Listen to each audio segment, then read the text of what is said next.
Okay, guys, so today we're going to be looking at a different type of fiction that's different from any of the other ones we've looked at in class. So this fiction is called a drama. Okay, this is a drama or a play. And you've done a little bit of a review over what drama is and what drama is in Canvas already. You guys have already looked at that as a review. So we're going to be using our fiction bookmark to figure out what this drama is about and how we're going to go about it, okay? Because remember, fiction is anything that follows the plot diagram. If it can be mapped out on the plot diagram, it's considered fiction. And a drama or a play can be can follow the plot diagram, okay? So the biggest things about fiction to remember is you're going to have a list of characters, and then you're going to have, in this one, it has a prologue, which kind of tells you this is what happened before, this is the background information part for this story, and then you're going to have scenes. And then these pieces here are what we call stage directions. Okay, these are stage directions, and these are helpful because sometimes they can help you answer questions. They can tell you what a story is about. And then this is where the characters are speaking, and in this sense, they're speaking to one another, and so that we would call dialogue. Okay, that's dialogue when they speak to one another. But other than that, the story is just like that, or the piece is just like that. It's just another fiction piece that you're reading. You treat it just like any other fiction piece. You just need to understand that you read the stage directions. These are the character names. And then the stage directions, like I said, are always going to be in these little quote, or these little marks. All right, so when we're looking in fiction, remember we're going to be looking for characterization, we're going to be looking for a conflict, and we're going to be looking for an overall theme. Those are the things that we look for when we look in fiction. All right, so let's read. First, our list of characters, the people who are in the story, or in the passage, are Hercules. He's a cunning hero. To be cunning means that you are... it's smart, but it's also like you are capable of thinking outside the box, doing things differently. And then we have Eurystheus, a cowardly and weak king. Cowards, they're the ones that don't stand up. They're kind of whining usually.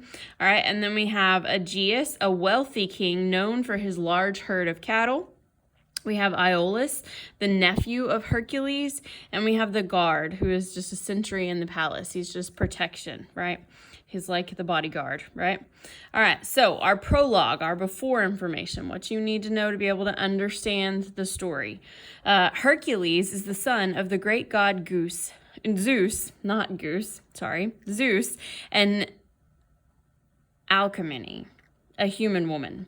When he is young, he commits an unspeakable crime in a fit of madness that shocks the gods themselves. As punishment, Hercules is required to perform 10 labors for the cruel king Eurystheus. Yeah, Miss Anderson cannot pronounce these names. Okay, 2, scene 1, line 2. Here's our stage directions. The curtain rises to reveal the palace. A grand table with large ornate chairs is at center stage. Aegeus and Eurystheus are eating bread and cheese. Guard enters stage right. All right, so here's the guard. Guard, Hercules has arrived to see you, my lord. Eurystheus appears surprised but quickly regains his composure. Okay, remember that's the stage directions. This helps us with characterization. All right, Eurystheus, very well, show him in. Hercules and Iolaus enter stage right. Hercules, proudly, as you requested, your majesty, I have slain the Hydra, the many-headed serpent. Eurystheus, shocked. But I was told the Hydra could not be killed. Each time a head is severed, 2 more grow in its place. Hercules, ha, it was child's play. I struck off its head and then burned its neck with a torch so the heads couldn't regenerate. My nephew devised this clever plan, pointing to Iolaus. Quite the bright lad, wouldn't you say? All right, so we've met some characters, obviously, right? We met the guard, we met Eurystheus, and we met Hercules, okay? All right, so let's talk about Hercules, all right? He's going to be our first character that we're going to discuss. What can we say about Hercules? He is saying, oh, it was child's play. What do we think about Hercules for that? And he says here, it tells us he's proud. He in the stage directions, it says proudly. So what do we know about Hercules? What do we learn? Hercules thinks he's great, right? He thinks highly of himself. He thinks he's a great guy. Because look, he says, it was child's play. I can do this. Any kid can do this. It's no big deal, right? And then about Eurystheus, what do we learn? Okay. We do know that from our prologue information, he is a cruel king. It does tell us that. But here it says he's shocked, right? And he's surprised. So he wasn't, I'm not going to write his name again. I'm just going to do this. Wasn't expecting Hercules. He was not expecting Hercules. That's what we can infer about him right now. All right. Do you see any conflict yet? We have a little bit, I suppose, when we say that that Hercules is required to perform these 10 labors. I'm going to change to red because I like doing conflict in red. Hercules is required to perform these 10 labors for this cruel king. Okay, so there's a little bit of conflict there if we really want to look at it. Okay. All right. So now on the next page of our story, we're still in scene 1. All right. So Eurystheus coughs. So you had help then. If I wanted a group of men to fight the Hydra, I would have dispatched an army. You will not be credited for this labor, Hercules. Hercules. Oh, so it will be 11 labors then? Speaking confidently. No matter. These labors are bringing me fame, you know. Have you heard what the peasants call me? They regard me as the slayer of the Nemean lion and the captor of the great rampaging boar, sarcastically. Tell me, my king, which title of honor shall I earn next? Eurystheus smiles knowingly. Aegeus rises dramatically and drapes an arm around Hercules as he looks into the distance. Aegeus, my friend, the king, has allowed me to assign your next task. I assure you, it will be your greatest one yet. Soon people throughout the world will know you as Hercules the, pausing for a long moment, stable boy. Hercules, stable boy? Don't you think that is a waste of my considerable talents? Eurystheus, not at all. If the truth be told, my king has few mythical beasts remaining for you to fight. However, there is always work that needs to be done. Aegeus, I have the largest herd of cattle in all of Greece. Your next labor will be to rid their stables of the massive mess they produce. Eurystheus, looking disgusted. I will leave you two to discuss the details. Remember, Hercules, you must obey my orders to ensure your ascension to Mount Olympus. Eurystheus exits stage left. All right, so we're going to stop right there. We're going to chunk that part, and we're going to stop right here. Just because, all right, so when we get to this part, when we've gotten here, we've learned more about Hercules, right? What have we learned about Hercules now? Hercules right here, it says he is saying, you know, these labors are bringing me fame, right? So he enjoys the attention he's getting, right? He's enjoying this attention. He's loving the fact that everybody is paying attention to him. But then here we're getting to learn more of our conflict, right? Because we find out, he says, you must obey my orders to ensure your ascension to Mount Olympus. So to be able to join the gods, right? Because that's where they are, is on Mount Olympus. Hercules has to scoop poop, guys. That's what he was just told.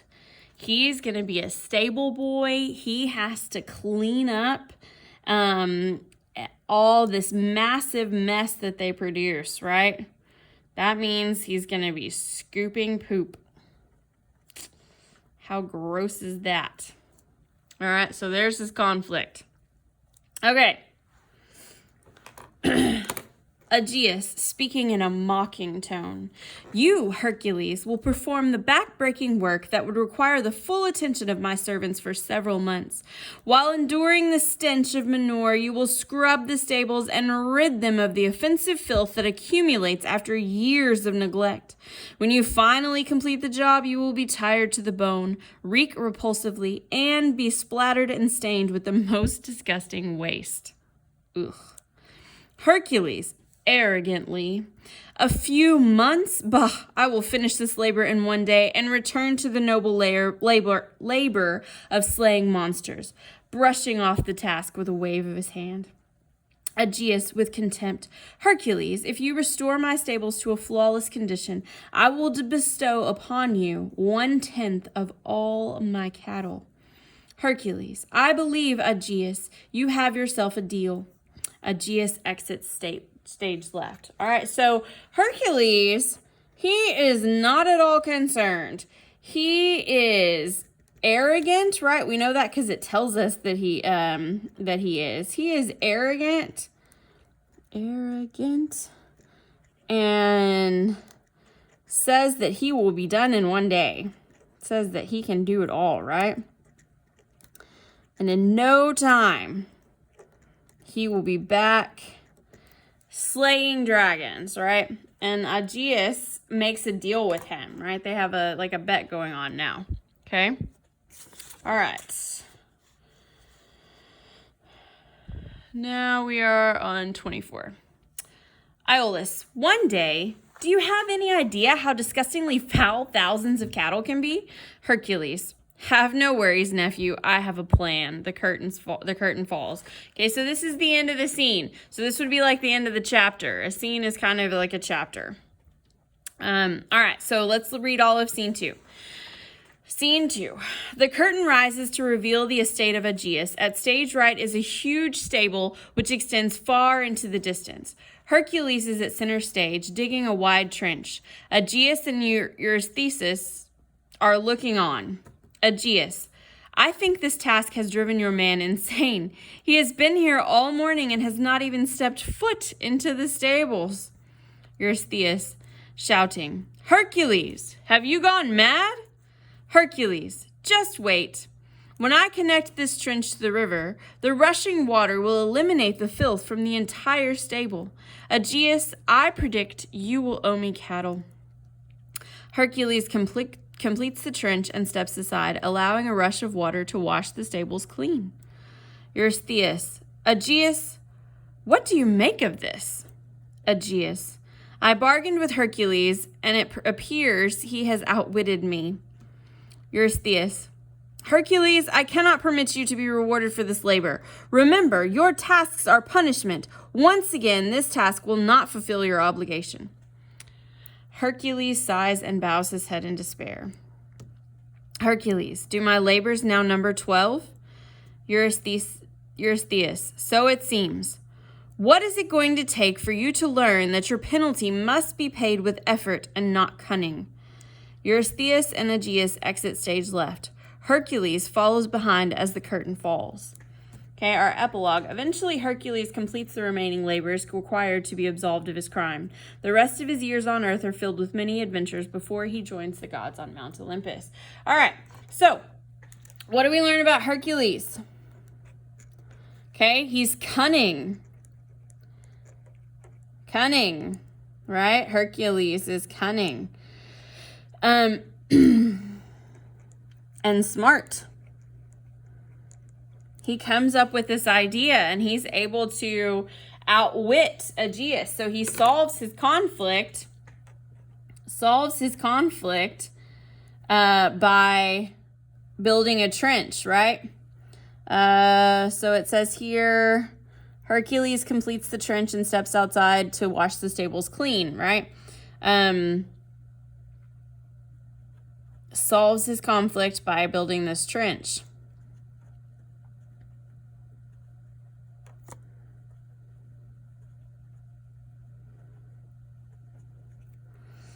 All right, so he does all that. But if we're trying to make an inference then about what is happening in this story, or a theme that we're supposed to pull out of it, if we talk about a theme, okay, what does your theist say right here? So it seems, what is it going to take for you to learn that your penalty must be paid with effort and not cunning, right?